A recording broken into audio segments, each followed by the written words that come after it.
We're going to do is finish up cardiovascular by basically giving her a little nod to the lymphatic system, which we are not really going to talk about more on its own, but just kind of put into context here in terms of the cardiovascular system.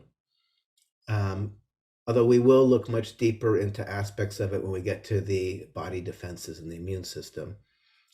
And then we're also going to talk briefly about blood. We've talked about it already in our lab, but we'll talk a little more about red blood cells, a little more about blood clotting and hemostasis. So nothing like brand new, but some of the stuff we've already been introduced to in lab and look at in a little more detail. So here we go.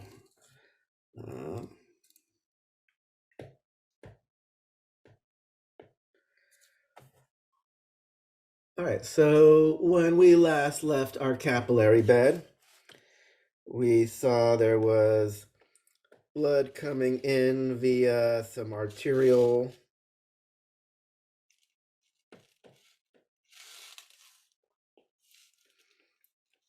capillary bed itself. Other side.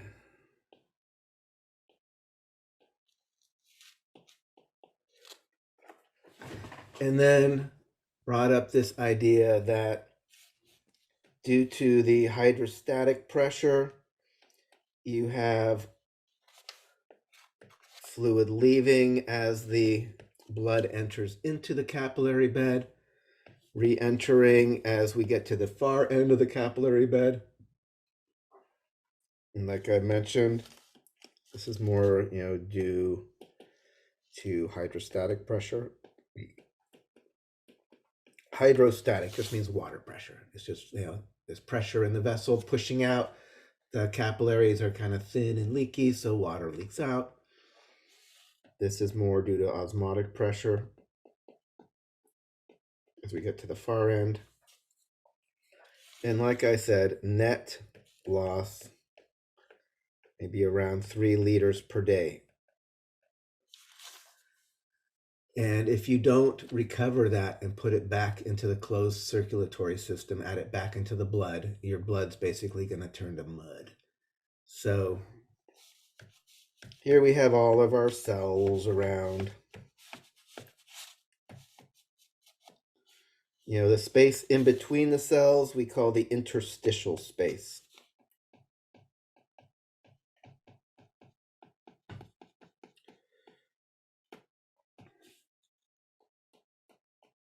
It's just the space in between the cells.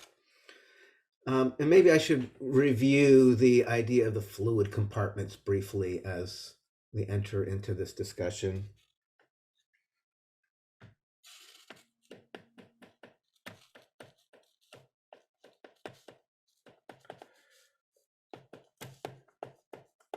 Where do we find the water? About 2/3 is just intracellular. About 2/3 of the water that makes up your body is just within the cells, which means about 1/3 is extracellular. About 1/3 is outside the cells. Of that extracellular, maybe like 1/4 is the plasma. So that's like 1/12 of the overall thing.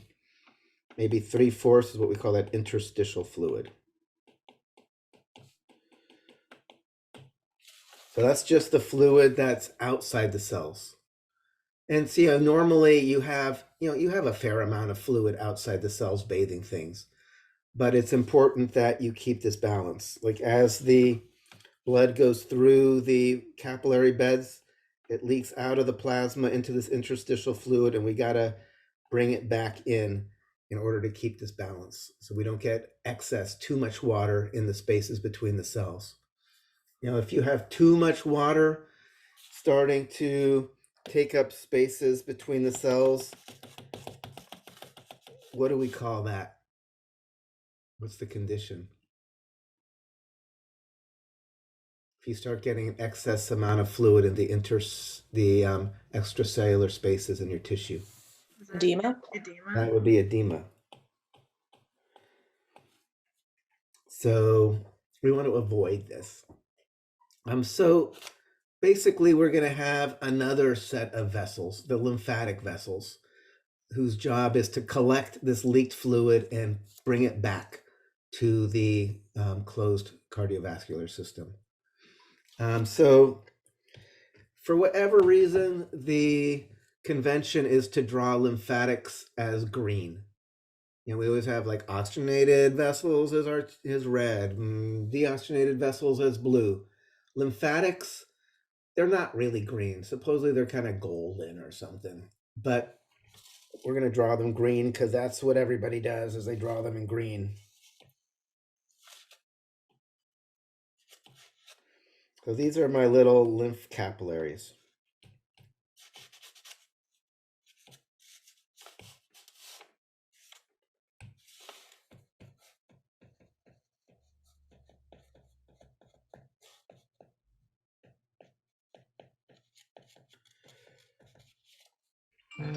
So it's another kind, they're capillaries in that they're really small little vessels, but they're different from blood vessels in one, they're not carrying blood.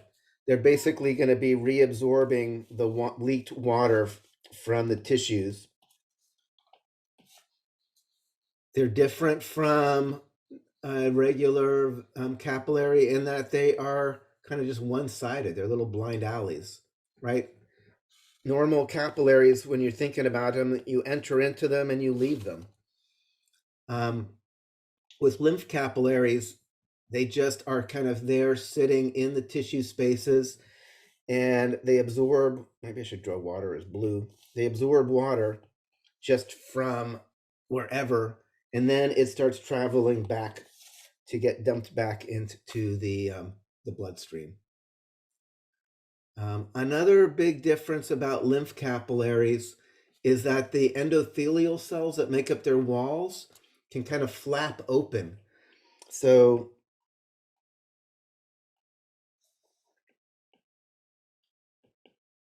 little endothelial flaps.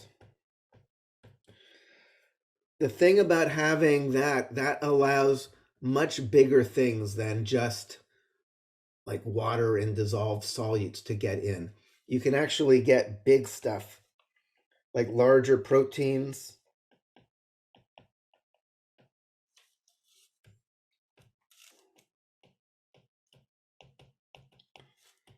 And even cells can get into the lymph capillaries. So that's different from even from the leaky capillaries we're talking about. These things have these flaps that can bring in really big things. We're going to see later, lymphocytes can hop in here and travel, go one place to another. This is also an issue in cancer. If you have like metastasized cancer cells, they can actually get sucked into these as well, and then start going up the lymphatic circulation and get lodged in lymph nodes and stuff. We'll talk about that a little bit. These little lymph capillaries are also kind of anchored into the connective tissue here. So as you just move around, they kind of get pulled and create little suctions. And so this is another thing where we have an issue with low pressure, right? This is even worse than the veins. The veins at least started with low pressure at the end of the capillary bed. These lymphatics don't even have a pump. There's no heart. All of the flow of the lymphatic flow is going to be generated through things like we taught, like there's going to be little one-way valves as we get into the lymphatic vessels. The same thing, the massaging of the external structures. A lot of times the lymphatic vessels are bundled next to like arteries. So the arteries are pulsing, and that's going to be helping kind of milk the flow through the lymphatic vessels. So this is the basic idea is lymph. In lymph, I should mention, when you say lymph, it's just whatever this leaked fluid is and whatever dissolved solutes and stuff that's in it. So that's all lymph is. Lymph is that fluid that's being collected, that's leaked into the spaces around the cells and whatever else is part of it, and then it's flowing into these lymph vessels.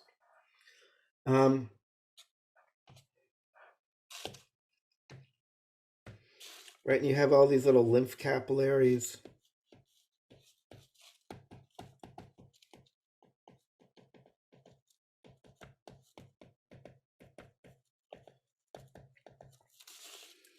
And then they start going into like lymph vessels.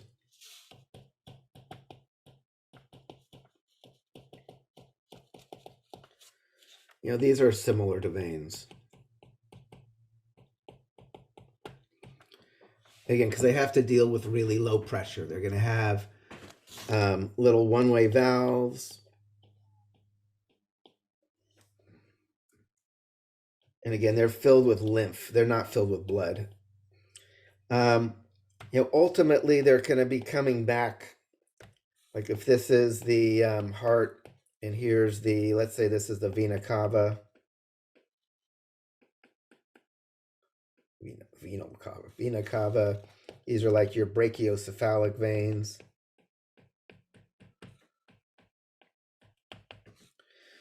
Ultimately, they're going to ultimately all come back and just come back into here. And add whatever collected fluid is going to now go back and be part of the bloodstream. And that's now we're all good, right? Because the lymph is basically leaked plasma. So adding leaked plasma back into the blood is just restoring its volume. Along the way, the lymph gets filtered by these little structures called lymph nodes. So let me introduce the idea of lymphoid tissue.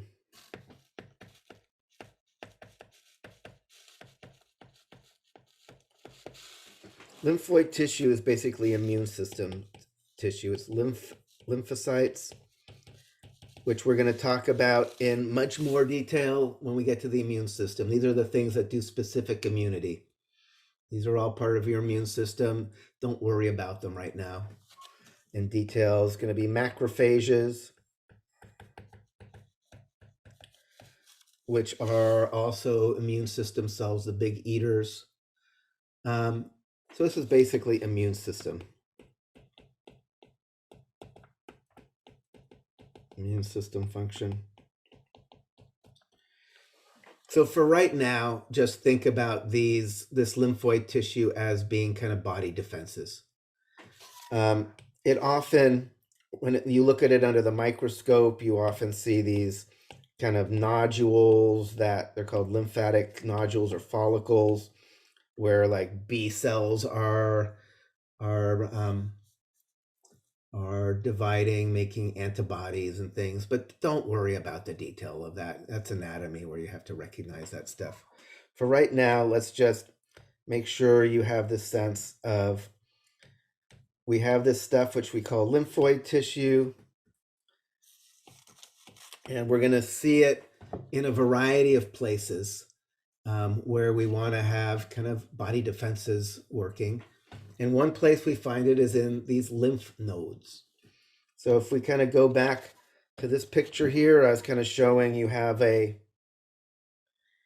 lymphatic capillaries feeding into lymph vessels. Those then percolate into these things called lymph nodes.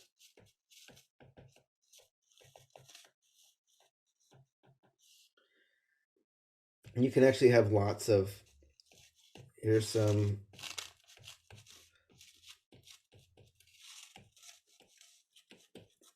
so this lymph node is filled with lymphatic tissue.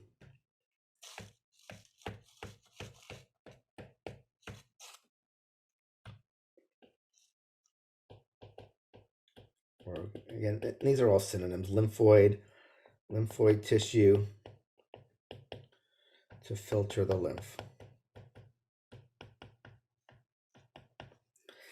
So basically, The flow is the lymph capillaries are collecting the leaked fluid and other little things floating around in the spaces between the cells. They all converge on these collections of lymph nodes. Each of the lymph node is about the size of like a little bean. And as the lymph percolates through here, it gets cleaned up and filtered by the immune system cells, the lymphocytes, the macrophages. Ultimately, it continues on and just gets dumped back into circulation here. And now it's back in your blood. So are there questions about that basic idea? I mean, I can like show a picture here. Blah, blah, blah, blah, blah, la, la, la, la. If I do share,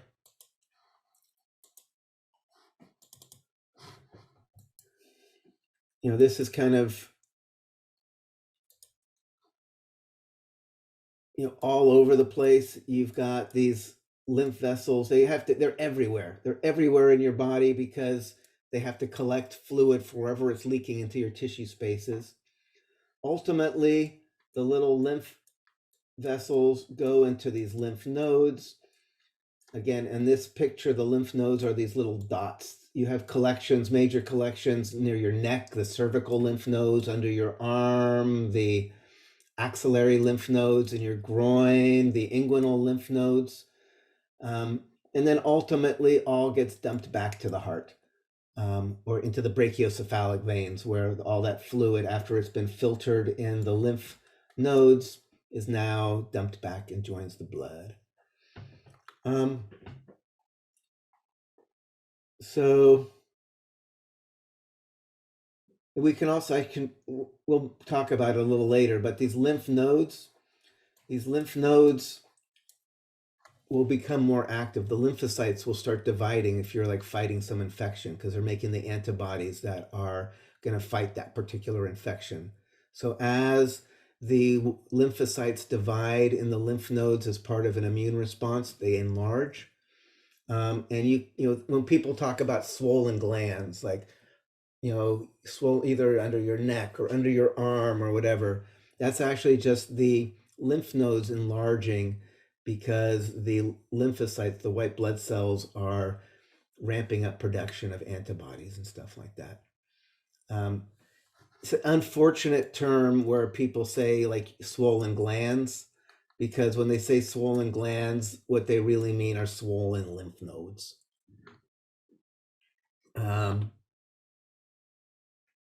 So there's two other aspects of the lymphatic system that I'll mention, and then we'll just leave the lymphatics behind.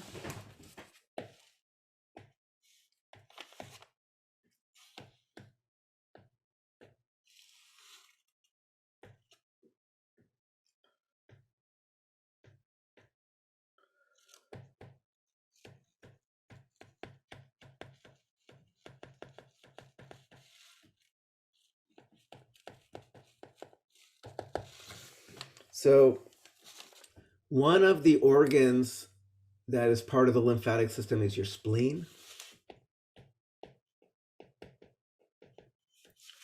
The spleen, you can think of it like just a big lymph node-like thing, but it's for the filtering of blood instead of lymph. So it's kind of right up here in your top, is the upper left-hand corner of your abdominal pelvic cavity. You've got the spleen. You have a splenic artery that comes into it. Splena, splenic artery. You have a splenic vein that comes out of it. Inside this thing, you're going to have all that lymphoid tissue that does all that immune system filtering.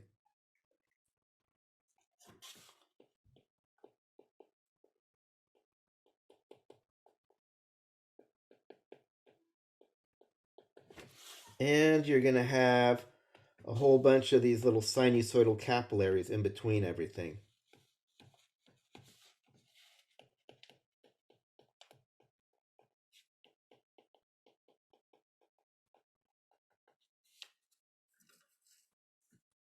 I am writing this bad.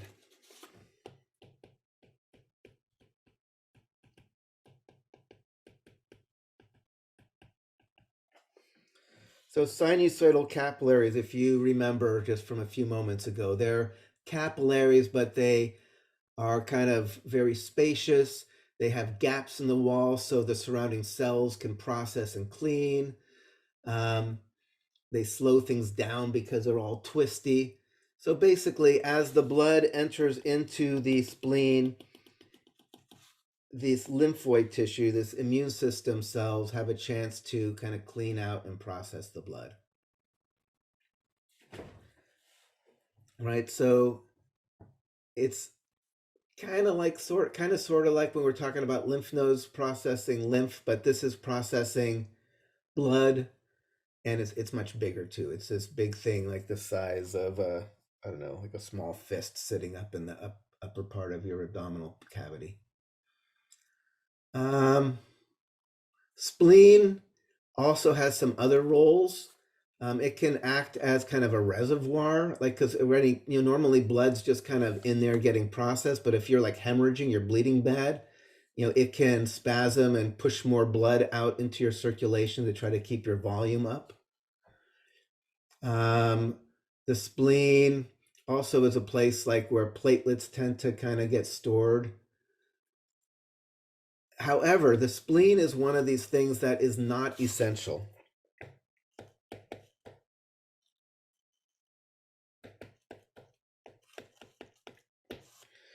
You can lose your spleen and you'll be all right. In fact, I had a student a couple of years ago who just had a big scar across her front of her body from a horrible car accident where her spleen exploded and everything, and she had no spleen anymore, but she was doing fine.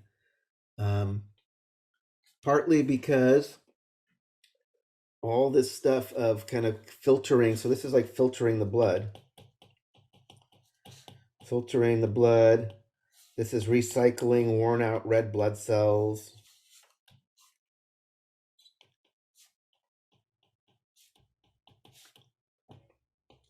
Sometimes people talk about the spleen as the red blood cell graveyard.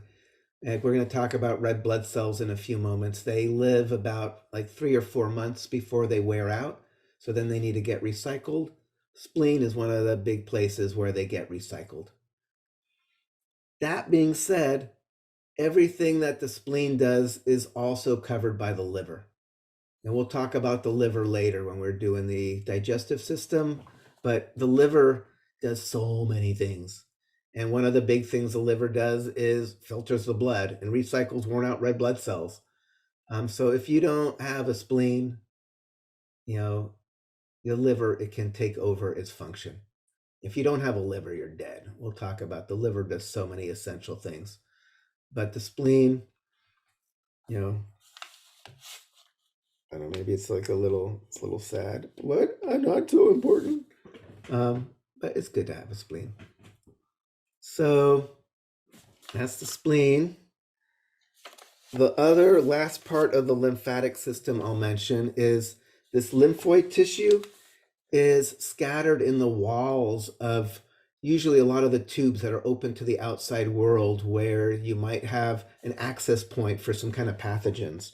So for instance, you think about, here's somebody, they're breathing, going down to the lungs. It's like, or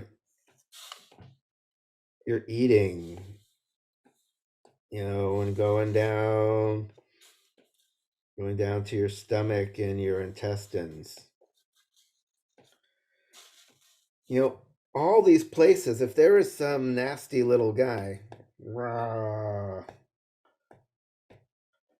let's say this is some a virus, maybe it's a virus or a bacteria or whatever, and it's like, oh, sucked him down. Or maybe it was in your food and you swallowed him down, and now he's like in here, and it's like, aha, now I can burrow across and get in here and set up camp and make this person sick. But it turns out the lymphoid tissue is sitting right on the other side of those epitheliums. So you end up having like lymphoid tissue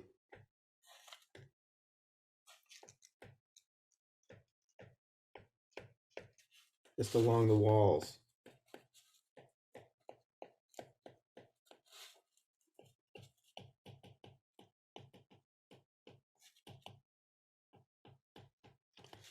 They call this, it's got kind of a fun name, malt, which maybe I'll write it on the typer so it's not as sloppy. Mucosa associated lymphatic tissue.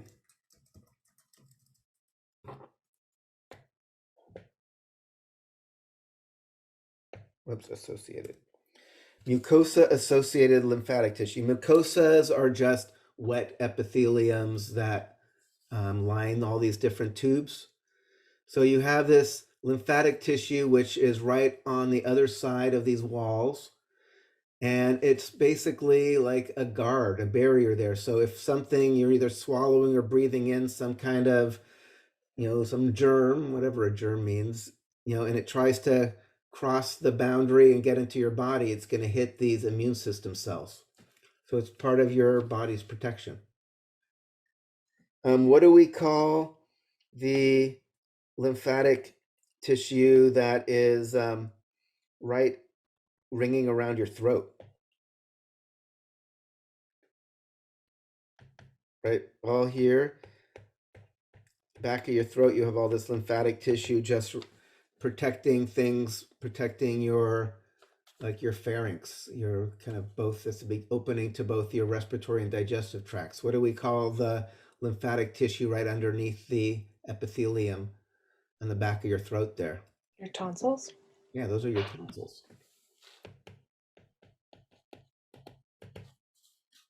Further down, you remember there's like the Peyer's patches from anatomy. And then you've got lots of random. If you just take a random slice of the trachea, it's like, oh my God, there's some like lymphatic tissue. It's just all over the place. So, okay. So any questions about that? Eager. So hasn't literature that's come out in the last few years shown that the appendix is kind of similar to what you were saying about the spleen, how it actually has lymph tissue? Yeah, no, it's full of lymph. If you look at a slice of it, it's full of lymphatic tissue. And the appendix is, it's kind of, in the old, you could definitely live without an appendix. A lot of people don't got an appendix. However, they now think maybe it is actually playing a more important role. Like it might be a reservoir for some of the good bacteria, so you can like replenish things if you need to. It's people are still trying to figure out exactly the role of the appendix, but it's definitely considered kind of in this family of tissue. If you look again, like I said, if you look at a slice of it, it looks just like any other lymphatic tissue, little nodules and everything. And then maybe I'll do this now, share screen. So just what happens if I'm gonna go to images. What happens if something goes wrong with the lymphatic drainage? So like filiaris, elephantiasis is a disease where you have a little parasitic worm that gets in and starts scarring up the lymphatic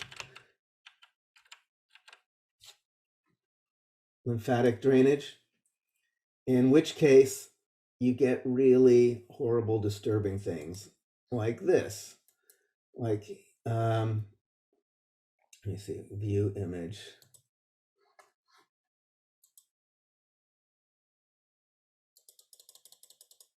Right, you can see, look, this is what happens if the fluid is in the tissue but is not getting returned back into the bloodstream. It just starts, filling up everything in the tissue space.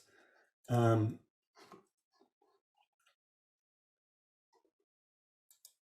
I mean, you can just see all of these horrible, horrible swollen things. Again, the little worms go and they block the drainage of the lymph, so it can't just return back into the bloodstream and instead stays trapped in the tissue. Right. So just to give you a sense, like your lymphatic drainage is super important. Like if it's not functioning, it leads to horrible outcomes. Um, I mean, there's Wait, so are the ones you're showing right now from parasites? it's the parasite is blocking Okay. the drainage through the lymphatics. Here, these are crazy. Like this is the whole scrotum. These are people. There's people who have to carry their scrotums around in a wheelbarrow because it's just all filled with water. You know, again, this is, you can see the worst, it can get really, really bad. So just to give you a sense of, it's super important this is working. I should also show you, let's do lymphedema. So edema is, again, anything that's causing more of that kind of fluid building up in the tissues. And it can happen from congestive heart failure. We talked about if you have peripheral congestion, you've got excess pressure on the systemic circuit and more of the, right, you're going to have more leakage. If you have excess pressure and not taking it up on the venous side, you're going to have more leaking out in the capillaries, more of the fluid's going to stay in the tissue spaces. How can you tell if somebody has edema and isn't just like kind of really like obese? If you press on it, Whoa! Sorry, say it again. like if you press on it, doesn't it like leave a mark or something? Whoa! Yeah, exactly. So we call like pitting edema. So here, basically, if somebody is just got a lot of adipose tissue and you squish on them and you let go, it'll just squish right back. If somebody has edema, you push on them, and then when you let go, it's kind of like smart foam, kind of like a Tempur-Pedic mattress. It takes a little while for the water to kind of smoosh back into where it got squished out. So it's, I mean, and yeah, I mean, if you ever meet somebody who's lets you push on them, like I had somebody let me just squish on them once, and it was just weird to see it. Just you squish on it, and when you let go, you can just see the little impressions stay and kind of slowly kind of recover as the fluid kind of goes back in between all the cells. So that's kind of a classic thing about edema, is it leaves an impression if you squish on it. I guess the one other thing I can mention about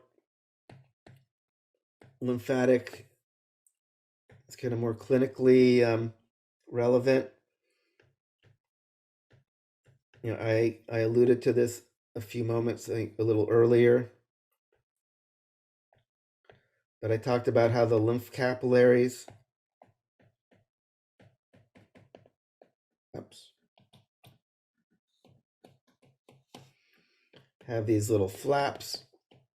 So it's really easy for large proteins or even cells to get into the lymph capillaries. That can be a problem if somebody has some kind of metastasizing cancer, right? Like, what is cancer?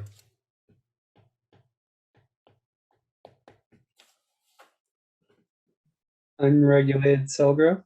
Yeah, so it's unregulated cell growth. You have cells that keep dividing when they shouldn't be. And, you know, if they just stay bundled together as a big tumor, it's can be a problem because it's putting pressure on surrounding structures and taking up body resources, but at least it's kind of staying in one spot. But metastasis is when a piece breaks off. And and cancers have little stem cells as well. So if you have some of the cells that has the ability to see new tumors break off, then they start their own little tumors. And then you start getting a worse situation because you have tumors starting to grow all over. And these lymph capillaries can take up the little metastasizing cancer cells. And then, it's not uncommon for them.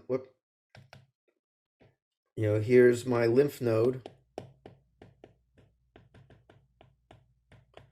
which is then filtering this and sending it on its way. But this little dude here is now starting to create secondary tumors lodged in the lymph nodes, right? So if somebody has cancer, they usually don't just take out the primary tumor. They will often remove, all the kind of local lymph nodes as well, just in case any of the little cells broke free and may be starting new little tumors lodged in these lymph nodes here. So, removing tumors, you often remove associated lymph nodes as well, because that would be the likely space for these new little metastasized tumors to start developing. Because they can, again, get onto the lymph vessel highway. All